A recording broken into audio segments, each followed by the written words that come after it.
नमस्कार दोस्तों, स्वागत है आपका हमारे यूट्यूब चैनल पर। प्रेसिडेंट स्पीच श्रृंखला का चौथा डिक्टेशन है। ग्रेड सी वाले इसको ज़रूर लिखें, ठीक है। काफ़ी अच्छे लेवल का मैटर है। और हाँ, आप लोगों को अगर डिक्टेशन पसंद आए तो प्लीज़ लाइक सब्सक्राइब अवश्य जरूर करिए। तो चलिए फिर देर ना करते हुए डिक्टेशन शुरू करते हैं। डिक्टेशन शुरू होगा 5 सेकंड बाद।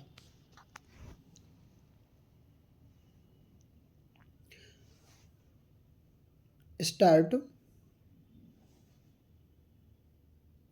आप सभी बच्चों को मैं हृदय से ढेर सारा आशीर्वाद देती हूँ। आज राष्ट्रीय बाल पुरस्कार प्राप्त करने के लिए मैं सभी बच्चों को बहुत बहुत बधाई देती हूँ। सभी बच्चों ने अपने परिवार, समाज और पूरे देश का गौरव बढ़ाया है।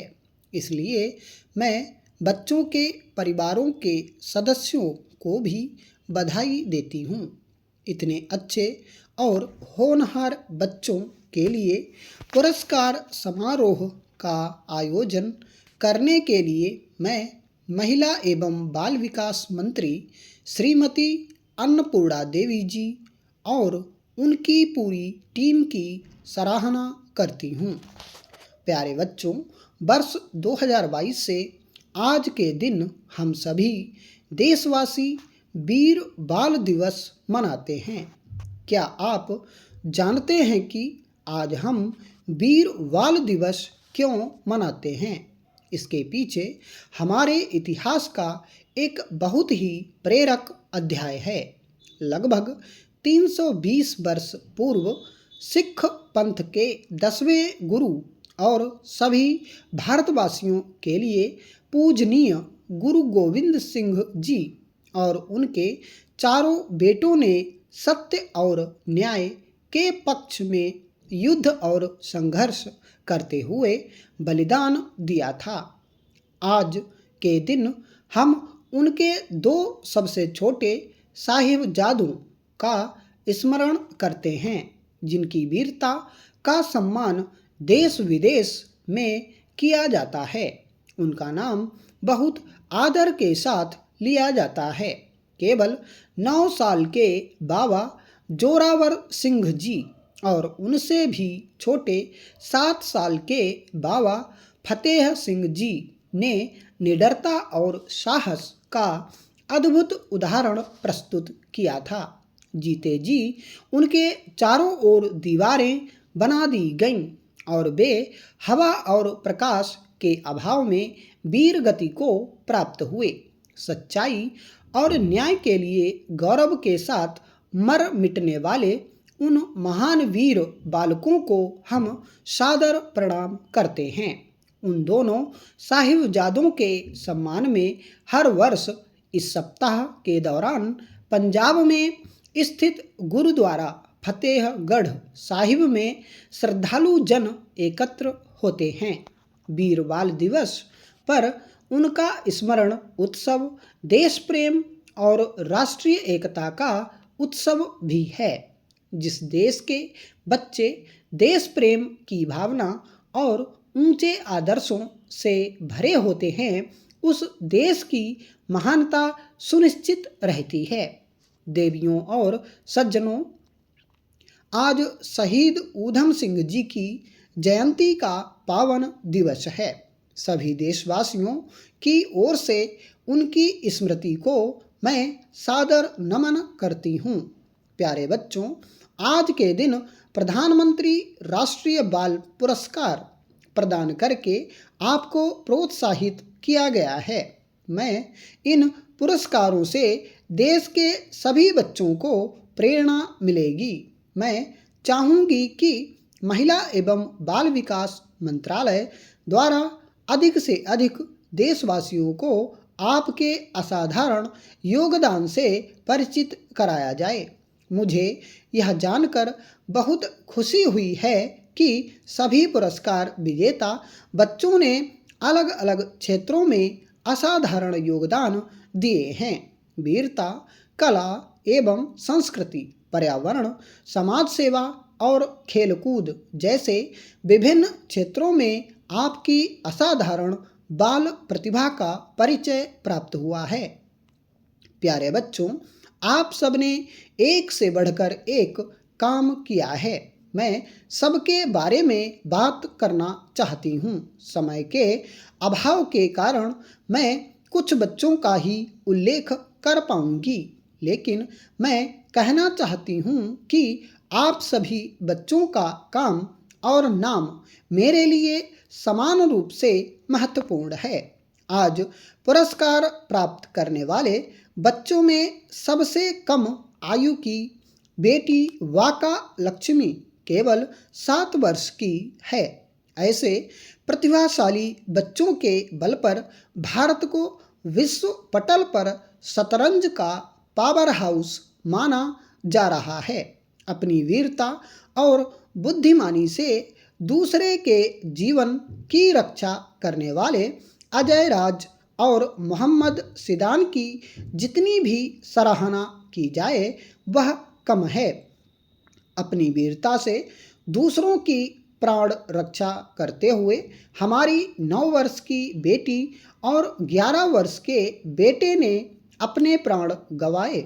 हमारा समाज उन बच्चों को कृतज्ञता के साथ सदैव याद करता रहेगा। प्यारे बच्चों, 10 वर्ष के स्वर्ण सिंह ऑपरेशन सिंदूर के दौरान युद्ध से जुड़े जोखिम के बीच अपने घर के पास सीमा पर तैनात सैनिकों के लिए रोज पानी, दूध और लस्सी जैसी चीजें पहुंचाते रहे।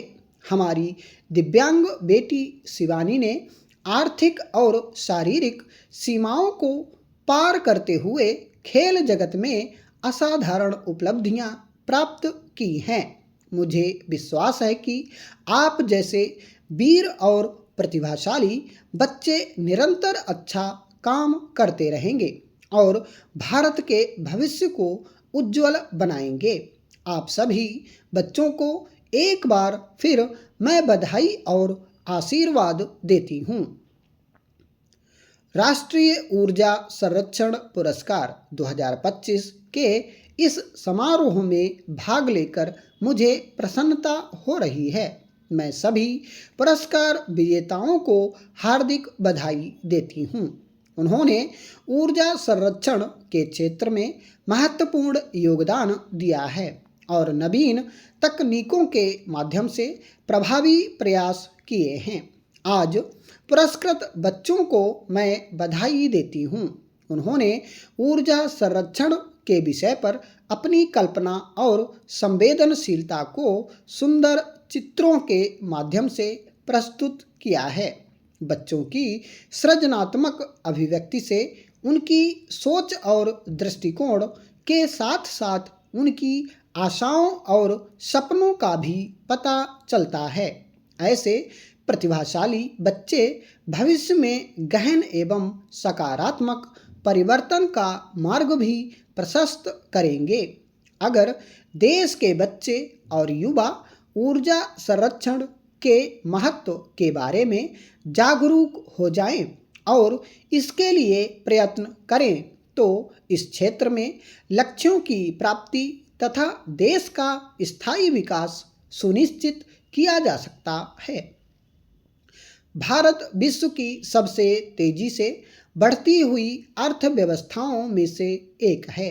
विकास की इस यात्रा में सभी नागरिकों तक बिजली की पहुंच, शहरीकरण, औद्योगिक विस्तार और जीवन स्तर में सुधार के कारण ऊर्जा की आवश्यकता भी तेजी से बढ़ी है। ऊर्जा की बचत ऊर्जा का सबसे पर्यावरण अनुकूल और विश्वसनीय स्रोत है। ऊर्जा संरक्षण केवल एक विकल्प नहीं बल्कि आज की सबसे महत्वपूर्ण आवश्यकता है। ऊर्जा की बचत का अर्थ केवल कम उपयोग करना नहीं बल्कि समझदारी से, जिम्मेदारी से और दक्षता के साथ ऊर्जा का लाभ उठाना है। जब हम विद्युत उपकरणों का अनावश्यक उपयोग नहीं करते हैं तब हम न केवल ऊर्जा बचाते हैं बल्कि कार्बन उत्सर्जन को भी कम करते हैं। मैं ऊर्जा संरक्षण के क्षेत्र में कार्य करने वाले सभी लोगों तथा विशेष रूप से बच्चों को बधाई देती हूँ। आपका योगदान आने वाली पीढ़ियों के लिए एक स्वस्थ और उज्जवल भविष्य सुनिश्चित करेगा। मुझे पूर्ण विश्वास है कि सामूहिक दायित्व, साझेदारी और जन भागीदारी की इस भावना के साथ भारत ऊर्जा संरक्षण की दिशा में अग्रणी भूमिका निभाता रहेगा तथा एक हरित और उज्जवल भविष्य की दिशा में अपने लक्ष्यों को अवश्य प्राप्त करेगा। स्टॉप। तो दोस्तों, डिक्टेशन पसंद आए तो लाइक, सब्सक्राइब और शेयर जरूर करिएगा। और हाँ, इसकी PDF आपको हमारे टेलीग्राम ग्रुप में मिल जाएगी, जिसका लिंक मैं डिस्क्रिप्शन बॉक्स में दे दूंगा। ठीक है।